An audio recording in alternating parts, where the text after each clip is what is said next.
Olá, amigos, aqui é o Pedro e morde a leite Moshi! Ai, caralho, da fuck, mano. Esqueci até o que eu ia falar. Aqui é o Rodrigo, eu também quero experimentar... Nossa, eu ia falar leite de lobo.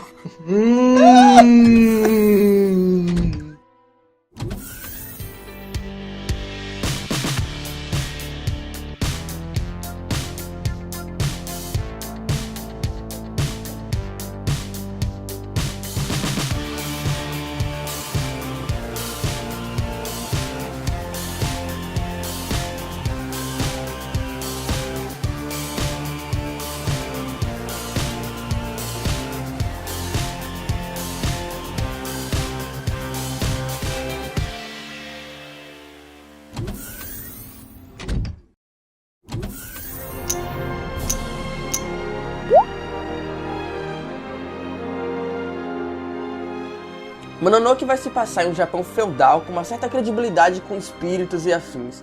A trama vai começar quando nosso protagonista Ashitaka se vê batalhando com um espírito amaldiçoado que ameaça atacar sua vila. Durante a batalha ele acaba sendo amaldiçoado e por isso ele precisa sair em uma jornada para encontrar a cura. E assim, posteriormente, ele acaba se encontrando numa cidade industrial que vive em guerra com a natureza. E a gente acaba descobrindo que é muito mais do que isso no filme. Bem, cara, Mononoke, vamos lá, né? Filme de 97, pertinente até hoje, muito atual até hoje em questões de animação e tal. É o meu filme preferido do Estúdio Ghibli. Eu gosto pra caralho do filme. Sim, na verdade não é só um filme atual só em questão de arte, né? Atual também em questão de mensagem. A gente vai falar disso um pouco mais pra frente, mas o que eu acho muito bacana nos filmes, especificamente mais do Miyazaki do que do Isao, né? É que ele traz muito da natureza pros filmes dele. E a gente vê isso muito bem feito em Mononoke, principalmente quando você tem um protagonista, Ashitaka, que ele respeita completamente a natureza. E como é um filme que ele possui espíritos e um pouco mais de sobrenatural, você encontra vários momentos em que o protagonista ele pede permissão, por exemplo, a um espírito da natureza para entrar na floresta. Ele se vê mais adentro ali, não só ele como todos os personagens da trama, eles se veem como parte da natureza, apesar de que alguns ali eles acabam destruindo, a gente fala disso um pouquinho mais pra frente, mas eu acho que é algo muito interessante do Miyazaki, né? A forma dele de trabalhar com a natureza, porque a natureza ela não é só algo que tá aqui pra fazer a gente sobreviver. É paisagem, né? Isso, não é só a paisagem, ela tá servindo também como uma lição, como uma vida, ela tá coexistindo pra gente, então por que coexistindo com a gente? Então por que não fazer isso de uma forma pacífica, na verdade? A gente vê muito disso no Mononoke. No Mononoke ele traz o grande dilema, né? Um dilema quase sem resposta da nossa relação com a natureza. E se você quiser ouvir um pouco mais sobre por que o Miyazaki retrata tanto assim a natureza, a gente fez um papo anime que provavelmente não é muito longe desse que a gente está fazendo aqui. É o papo anime do meu vizinho, ou meu amigo Totoro, que nós explicamos, né, a influência do Miyazaki, ela teve esse contato bem pertinente. Qualquer coisa, vê lá. E de todos os filmes da Ghibli que nós falamos aqui no canal, Rodrigo, esse é o mais longo em duração, né? Ele chega ali a ter um pouco mais de 2 horas. Te incomodou ali esse longa? Pra mim foi tranquilo. Não, na verdade, é uma coisa que eu tinha lido bastante, né? Algumas pessoas chegaram a falar que ele se arrasta um pouquinho ali entre o segundo e o terceiro ato do filme, que é um pouco mais de diálogo, né? E eu acabei falando com você mais cedo, brincando, que pra gente que já assistiu Monogatari, qualquer cena de diálogo é ação. Porque a gente passa a prestar mais atenção na importância dos diálogos. Não é como se tudo ali fosse cuspido. Toda palavra, não é toda frase, toda palavra em Mononoke tem uma certa importância. Porque filosófica, às vezes poética, né? Mas tem. Exatamente, porque o ser humano não coexiste em paz com a natureza, porque os humanos e os animais não vivem em paz. Então tem muito disso, e a gente, que já é acostumado com os animes que tem mais diálogos, a gente acaba vendo disso muito mais interessante do que uma própria cena de ação. Então Mononoke, por mais longo que seja, não acaba sendo entediante, arrastado nem nada, pelo menos pra mim, né? Pra mim também não foi. Eu acho que é importante ele ter esse ritmo de... Olha, vem aos poucos mastigando a filosofia que ele vai deixando solta. A gente vai falar disso mais pra frente, né? E esse é o grande filme do Miyazaki. É o meu filme preferido do estúdio, como eu já falei. E nele eu consigo ver tudo que eu encontro dentro da cinematografia do Miyazaki. Tudo que ele usa nos outros filmes. A guerra, o conflito ideológico e ético, e todo o debate entre a natureza e a tecnologia, o avanço, né? Então, eu queria falar de Mononoke, foi o primeiro filme da Ghibli que eu vi, eu queria falar dele faz muito tempo, mas porque ele era um filme que a gente ia falar mesmo do Miyazaki, sabe? Realmente falar tudo que ele traz em um filme só. Porque na verdade, como a gente, reforçando novamente, a gente já falou um pouco do Miyazaki no Meu Vizinho Totoro, meu amigo Totoro. Ele traz muito da infância dele pros filmes, e a gente vê isso de uma forma... A gente vê essa representação muito bem feita no Mononoke, não só exatamente como ele fez em Vidas ao Vento, que é um pouco mais pé no chão. Ele traz de uma forma espiritual e muito poética. Bem, a animação padrão Ghibli é muito boa até para os dias atuais, e eu gosto como ela é ativa até em cenas que deveriam ser estáticas. Um close na vila, ou então na floresta, tudo tem ali uma certa chama de vida. Isso é importante para você ter uma aura que tudo ali está em movimento e tudo ali faz parte de um ciclo, né? Tudo é interligado e é vivo mesmo, né? Te dá essa concepção de realidade. Eu acho muito interessante porque naquela época o desenho era feito à mão, né? Então você tem uma delicadeza muito maior no desenho, e cada parte dali que você tirar um print ou algo assim pode virar um wallpaper, porque realmente é algo muito bem feito, muito bonito. Como o Pedro falou, né? Uma arte que não para, uma animação que não para em momento nenhum. Ela tá sempre em movimento, assim como a natureza, assim como a vida, assim como a própria mensagem do filme. Sim, por muito tempo foi o filme de animação mais caro do Japão. Então vocês esperem, caso vocês não tenham visto o filme ainda, muitas coisas lindas. E tem, claro, o jeito do Miyazaki de animar, que é você mostrar todos os passos. Você vai mostrar um cara pegando um chapéu, a animação mostra direitinho ele levantando da cama, olhando pro lado, andando até a estante, pegando o chapéu, colocando na cabeça, tudo naquele tom clássico, naqueles gestos leves. E isso também vai acabar sendo bem refletido nas lutas do filme, né? As lutas são bem fluídas graças a essa ideia, né, de animação fluida e detalhista. Porque na verdade naquela época também eles desenhavam praticamente todos os frames de uma animação, né? Hoje em dia a gente tem muito mais aquelas animações de segundo plano, que quando você tem um movimento, o movimento que é pouco visto, ele não é muito bem desenhado. Por isso que às vezes quando você pausa alguma coisa, você vê todo cagado. O blog do Ufologia tem até um texto sobre isso, o link vai ter na descrição pra quem quiser dar uma olhada. Link no post. Sim. É muito bonito até as cenas que você não precisa aparecer, não precisa ter uma animação. Você vê que naquela época, especificamente no Mononoke, eles dão uma atenção muito maior a isso. Então é muito interessante você ver um personagem que ele tem um arco e flecha. Não tem por que você ver o personagem arrumando o arco e flecha, mas ele vai lá, arruma, puxa a corda, amarra tudo direitinho, pula na montaria dele e vai pra guerra, entendeu? Então é muito bem desenhado, muito bem calculado, muito bem trabalhado. É o que te dá crédito que aquela realidade é imersiva, ela realmente existe, né? Sendo fantástico ou não. É um filme que te esfrega cenários lindos, né? Boa parte das cenas de corte do filme, né, pra dar aquela mudada de cenário ali, exatamente você tendo esses wallpapers, digamos assim, essas vistas de montanhas, de floresta, vistas de cenário, porque Miyazaki faz cinema com cenário, né? Ele mostra muito das duas moedas, né? A natureza e a humanidade. Então você não tem só a beleza natural, você tem uma beleza, entre aspas, humana também. Porque você tem ali uma cidade de aço, e ele retrata muito bem toda aquela natureza, toda aquela vivência dos humanos dentro daquela cidade. Porque pra eles ali é a realidade deles. Tudo bem, a natureza também é a nossa realidade, é o que nos mantém vivos. Mas a gente não sobrevive lá dentro. E naquele momento eles estão sobrevivendo dentro de uma cidade que produz aço. Então você tem todos aqueles takes muito bonitos dentro da própria produção do aço, a vivência das pessoas ali dentro. Então é tudo muito bem trabalhado, tudo muito bonito. Esse conceito no filme, porque o Miyazaki ele não acaba dando a ideia errada que ele só está apoiando um lado, né? Ele mostra, não, existe uma contrapartida que a gente já vai falar. Eu acho que no filme ele tem duas tonalidades de cores que você pode colocar como primordiais no decorrer. É o verde e o vermelho. O verde está em volta de tudo, basicamente, com a natureza. Mas o vermelho ele é muito acentuado no sangue.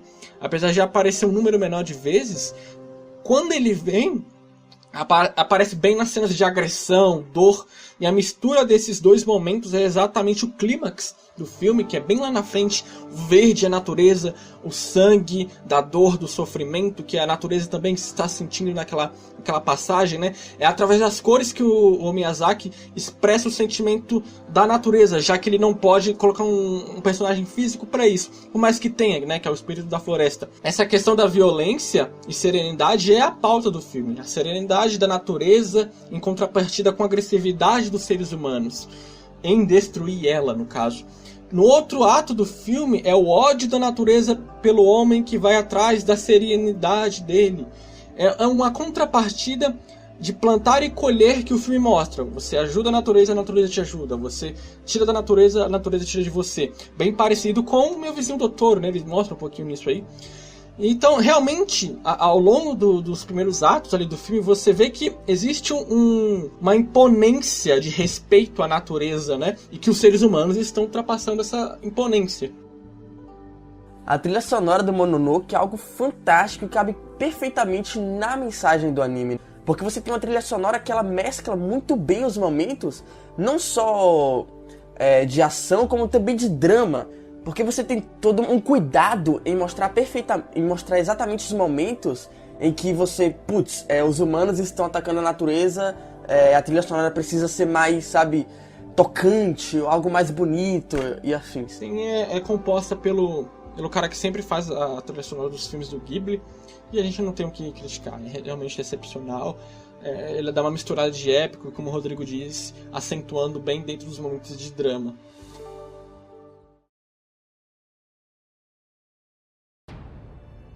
É estabelecido ali um mundo fantástico. A primeira narração é exatamente falando que os espíritos na natureza e o quanto eles podem ser imponentes quando atormentados, sabe? Aquela coisa bem folclore.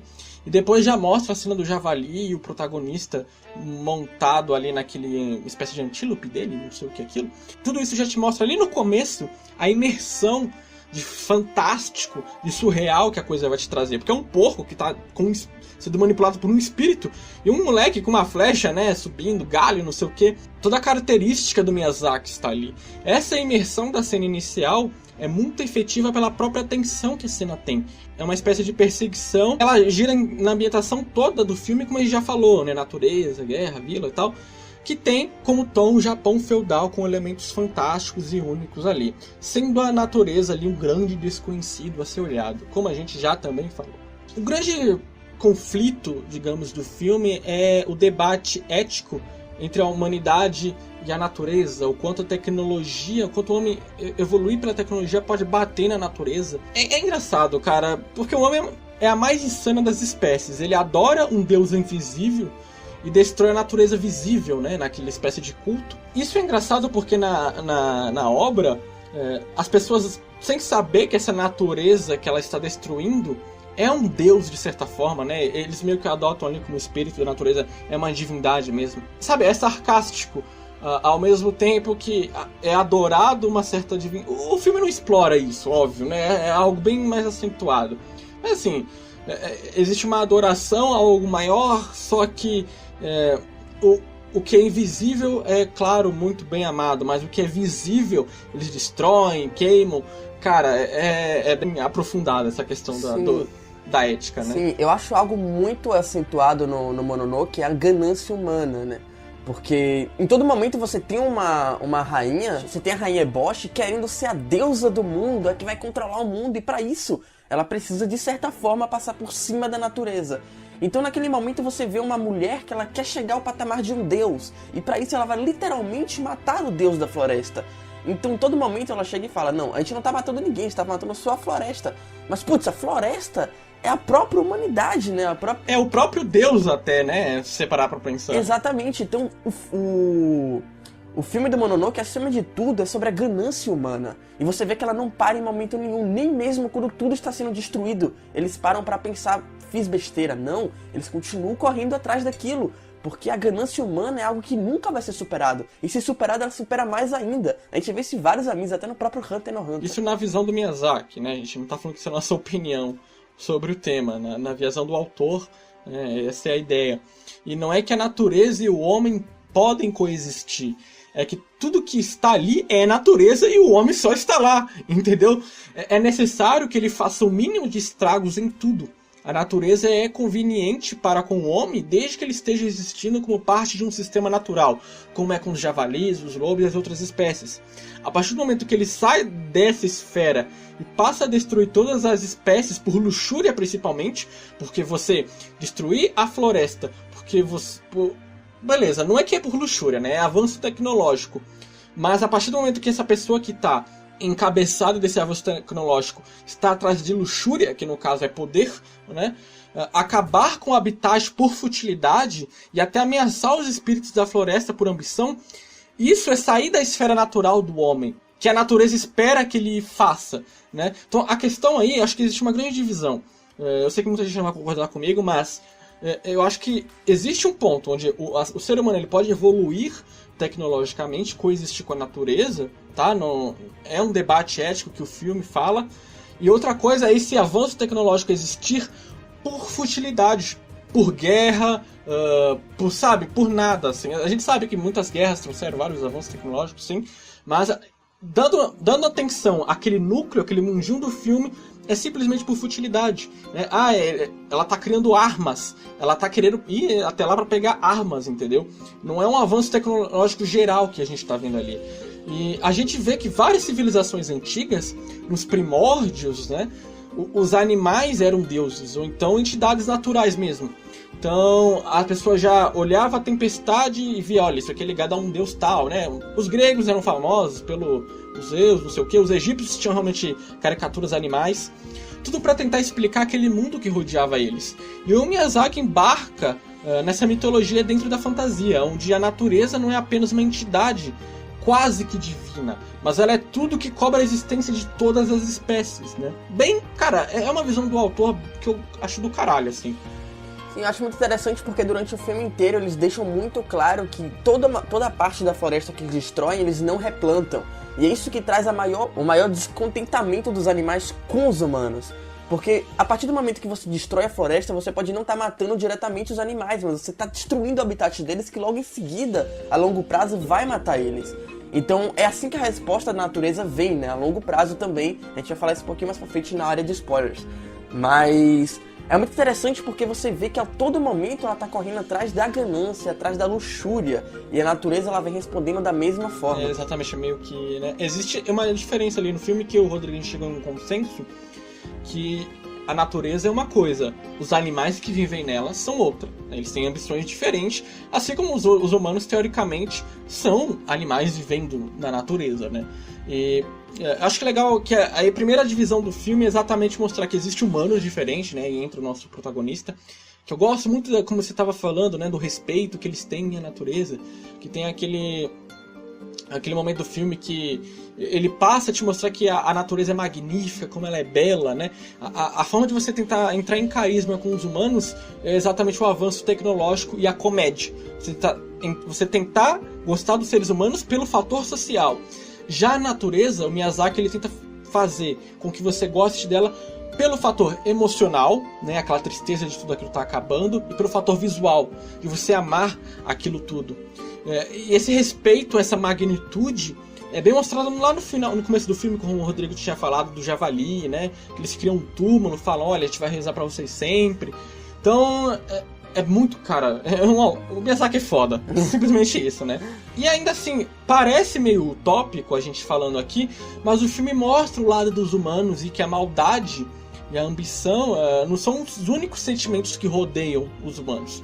O Miyazaki traz realidade para a sua fantasia nos personagens, digamos assim, incluindo a própria Lady, que é a líder daquela Vila de Ferro. Ela é amada por todos, quando ela é representada exatamente o contrário pelos animais, né? Ela é odiada por todos os animais. Sim, uma coisa que eu acho muito bacana no filme, uma cena em específico, é que uma coisa que deixa muito claro no filme é que muitas vezes a natureza não pode com o ser humano. Mas a gente não para pra perceber que às vezes alguns humanos não podem com a natureza. E tem uma cena que é aquela mostra, né, os rapazes que eles são leprosos, e eles são totalmente incapazes de lutar contra a natureza. Então ela deu uma vida pra eles, a vida deles é basicamente, né, indiretamente, destruir a natureza.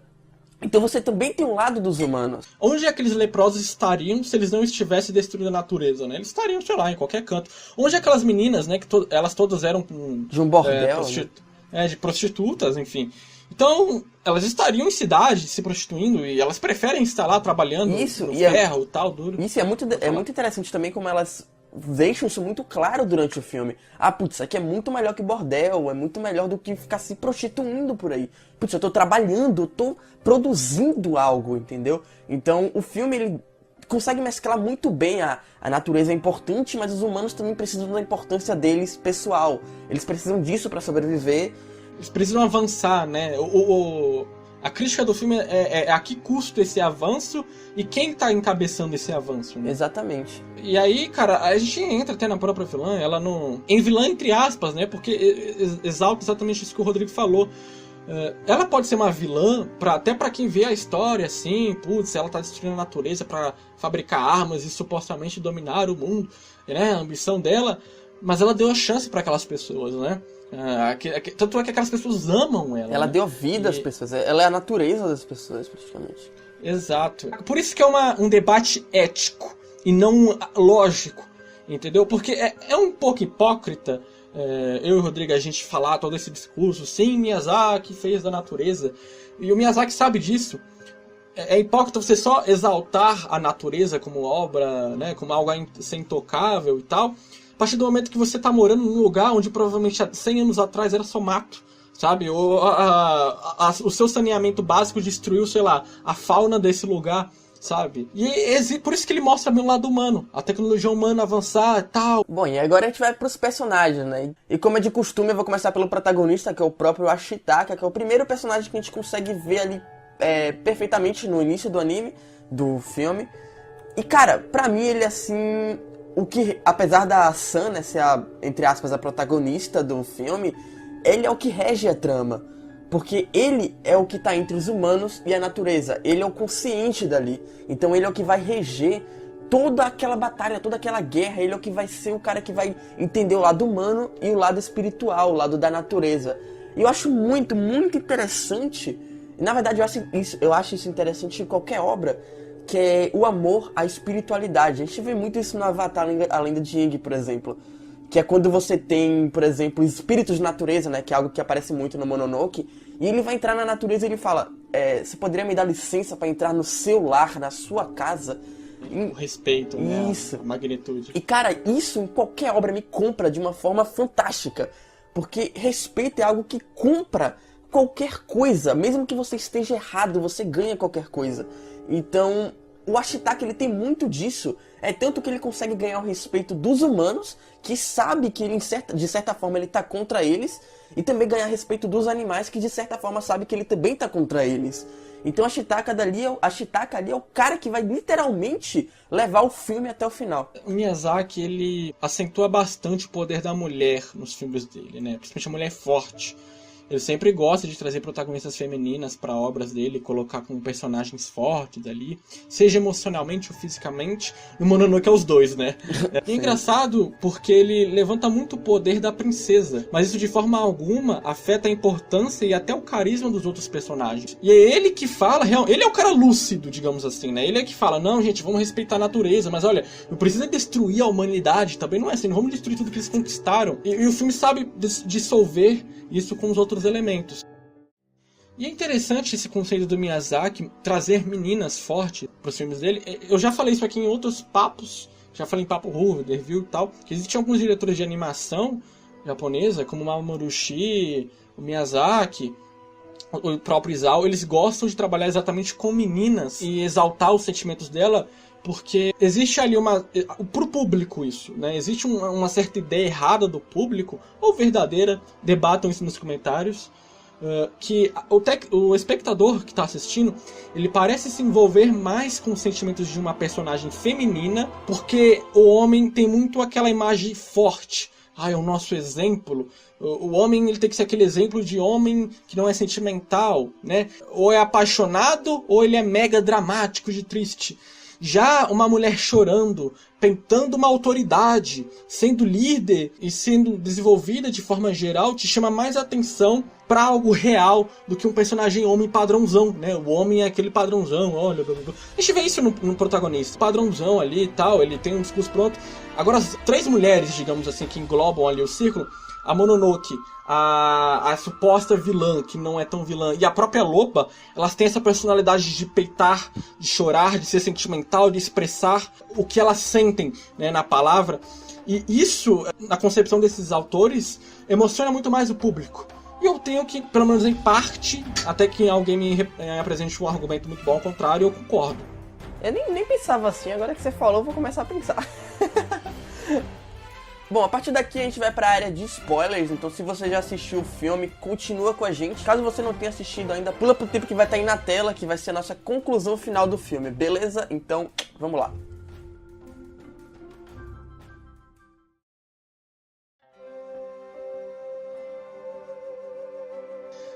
Bom, chegamos à conclusão do conflito no filme, pelo menos. Tem aquela cena final do espírito da natureza, né, que eles conseguem roubar e tal. Eu e o Rodrigo, a gente tem interpretações um pouco diferentes, ele tem uma linha um pouco mais coesa que a minha. Eu, digamos assim, viajei mais. Então ele vai falar a primeira dele e depois eu falo a minha. Primeiramente, o que eu acho muito interessante na batalha final é que ele não mostra a batalha final. Você tem um... Não mostra por completo, né? Cenas realmente assim mais fortes. Quando o Ashitaka ele chega na batalha, ele já vê vários javalis mortos, ele já vê vários humanos mortos.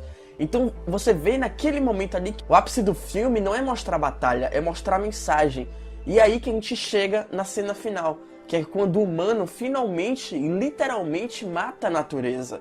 E aí você tem a resposta completamente direta da natureza. Você dá pra natureza, ela te dá, você faz bem pra natureza, ela te resolve, ela te dá de volta o bem. Se você faz o mal, ela te dá de volta o mal. E naquele momento que ele mata a natureza responde com a morte de tudo aquilo que faz o humano sobreviver. Que é a própria natureza, o próprio lugar, o próprio habitat do humano é a natureza. E aí, a partir do momento que o Ashitaka ele devolve essa natureza, né, ao próprio Deus da natureza, a natureza resolve retribuir. Como? Trazendo novamente a vida aos humanos. Concordo bastante com o Rodrigo, mas permita-me viajar um pouco mais. Existem outras interpretações, né, de animismo, não sei o que, mas eu vou seguir essa linha do Rodrigo, só que exaltar um pouco mais. Eu acho que quando o homem, né, a personificação do homem, ali, a humanidade, mata o espírito da natureza, eu vejo ali uma metáfora. Porque durante a obra, se vocês pegarem alguns diálogos, eles falam que tal região foi alagada e que tal região secou. E até aquele ponto do filme eu estava entendendo que era uma resposta da natureza ao homem. Da natureza, gente, não dos animais. Já que o espírito da natureza ele não age diretamente como os animais, né? Como os javalis que vão lá pra guerra e tal. E pra mim, pelo que eu vi ali, a resposta da natureza é a longo prazo. Não a curto prazo, como os animais querem fazer. Quando eles matam lá o espírito e pegam a cabeça, ele vira aquele espírito, entre aspas, do mal e começa a destruir tudo que é vida. Ele me deu exatamente uma sensação de desastre, né? Que eles descreviam ao longo da obra. Porque você lembra que quando ele encontra o protagonista pela primeira vez, né, que ele está ferido, o espírito da floresta, faz uma ventania e as árvores balançam, simulando um evento natural? Quando ele passa a avançar na floresta e tudo começa a morrer, eu vejo exatamente esse teor negativo da vida e da natureza, que é a catástrofe. É negativo pra gente, mas a catástrofe na natureza é um evento natural, ruim ou não, independente disso. E no momento que os dois personagens devolvem a cabeça, né, resolvem devolver a cabeça, aí eu posso estar viajando muito, preparem-se, né? Mas eu vi ali uma redenção da humanidade, porque no filme, até ali, a catástrofe só servia para né, avisar o homem, até aquele momento. Só alerta e tal, não abuso da natureza. E aí, a partir do momento que eles devolvem a cabeça, isso quem devolve são exatamente duas pessoas que são convenientes com a natureza, que apreciam ela, respeitam ela. Uma do âmbito social, né, uma pessoa que convive com os humanos, que é o protagonista, e a Mononoke, que é uma pessoa que vive na floresta e se encara como um animal até. É perfeito para a redenção do homem. Então eles entregam a cabeça, que é de direito dela. Aí a cabeça, né, e o espírito é absolvida naquele meio. Que para mim conclui esse pensamento que a natureza é algo tão maleável com a vida. A temperatura e todos os fenômenos naturais. É totalmente plausível a personificação dela se dissolver nela mesma, né? Como o Rodrigo disse. E o protagonista até fala, né? Ela não morreu, ela está em todos os lugares como sempre esteve. Sim, não precisa de uma representação pra isso, né? A gente vê e sente em todo momento. E bem, o que você achou do final? Eu achei um final honesto, porque esse dilema ético da ação humana sobre a natureza é algo que a gente não tem resposta até hoje e dificilmente vai ter. Mas sabemos que ali, naquele filme... Eu sei que, não só no filme, mas na humanidade como no geral, mas o filme usa como exemplo os humanos dali, que aqueles humanos passaram dos limites em vários pontos, ou em todo. Então acho que no final todos entendem isso e os humanos falam, vamos reconstruir uma vila melhor, não sei o que. Eu acho que é honesto, né? Vamos nos policiar, vamos tentar fazer diferente, já que a gente viu realmente o poder da natureza. Sim, na verdade, o filme ele não fecha com uma conclusão responsiva, né? Da mensagem. Ele chega com uma conclusão em que vai fazer você abrir os olhos para aquilo. Então no final você não tem uma solução. Você tem algo que vai continuar naquele momento, mas o telespectador, a pessoa que assistiu, vai ter entendido tudo aquilo que o filme quis passar, toda a mensagem que o filme quis passar. E você até entende que o próprio povo da Cidade do Aço consegue entender em parte, até a própria rainha lá. Bom, Rodrigo, eu acho que é um filme que traz uma reflexão que todos nós precisamos ter, por mais que isso seja... O anime se passa em um Japão antigo, ele ainda é um tema atual. O progresso humano e a propriedade da natureza vai ser o nosso debate eterno, mas uma hora a gente precisa ter uma resposta para isso. Aliás, muitos já têm a resposta, né? Que é destruir tudo mesmo. Mas destruir a natureza por completo, não respeitá-la como tal, é destruir a vida, né? Que logo afeta nós mesmos. Pra você, dê suas conclusões sobre Princesa Mononoke. Princesa Mononoke é um filme que, acima de tudo, acima de qualquer beleza natural visual, ele consegue trazer uma mensagem simplesmente fantástica que, como o Pedro falou, ele vai ser atual aí pela eternidade, porque é uma resposta que a gente vai ter ainda, mas a gente não tem, e provavelmente a gente vai continuar nesse dilema por um bom tempo.